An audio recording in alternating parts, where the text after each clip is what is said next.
and the mini choice. $37.99, brought in for $86, clearance sale price, 18-inch chain. This is a smaller, more petite pendant. It's 1.125 inches. Nah, not that tiny though. This is really great. What's in the background of it? It looks like mother of pearl. It is mother of pearl. Whoa. And it's gorgeous, Rick. I mean, even if we look at the back side of it too, you'll see it. I mean, this is that's really cool. Beautiful materials. So mother of pearl and Dominique getting together, because when I looked at that, I looked at my card and I was like, is that black spinel on there? Yeah. That looks like black spinel. Yeah, no, definitely not.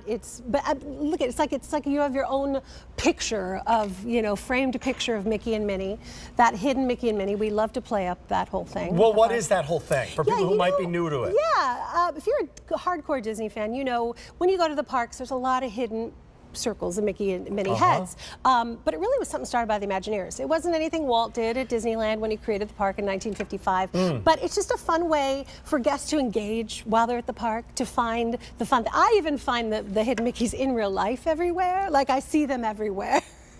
Look at the clouds today. There's Goofy. Don't you know it? I got a picture of that. Exactly. Do you really? That's great.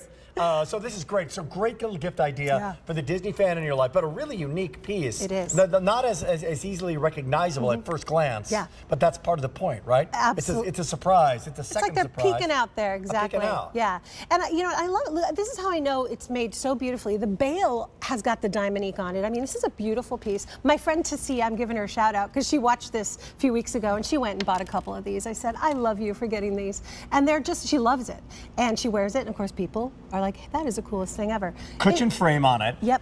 It is framed in Dominique, the world's finest simulated diamond. There you see pink diamonds or pink simulated diamonds in the interior. That's done with a rose gold in her pretty bow. Yeah. And it's all just peeking out from the bottom at an angle, so kind of organically done. And there's mother of pearl in the background, really pretty. The thing is about these pieces, even though they're whimsical, right? I've been doing this a long time. Oh, yes.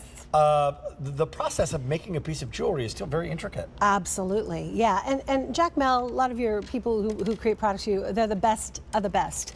And Disney wouldn't part with anybody who wasn't the best of the best also. But the intricacy, the stones that they find, the materials are just top notch. And this is something you want to add to your collection if you're a Disney fan. By the way, 600 to go around in the Mickey. Oh, okay. That's it, and then sold out, more popular right now. When did, another curveball, forgive me, I've been asking That's okay, I am ready. Pre-asked questions. You've not been screened on these. I'm ready. How long after the creation of like Mickey Mouse in the first cartoon did Minnie Mouse? So Minnie actually was born when Mickey was born, shortly after, let's say. Walt created him in the late 20s. Their first movie together was called Plain Crazy. Wasn't it? It was just a cartoon, it was fine.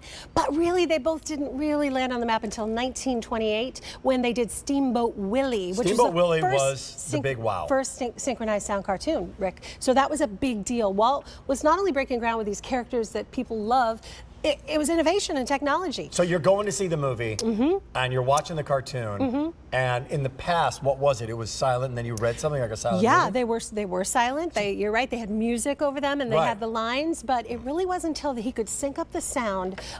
He'd actually seen The Jazz Singer, the first one, way back when, and that inspired him, like, I could do this with these characters. And then, of course, he pioneered so many. I mean, Snow White, first feature-length animated film. He and Roy were amazing. They were a fantastic team, brothers to the end. It's weird that this started 100 years ago in a garage. And then years later, he goes out to an orange field, Orange Grove in Anaheim, and says, I think I want to build an amusement park. And people are like, are you crazy? Yeah, of course. Who's going to drive all the way out to Anaheim?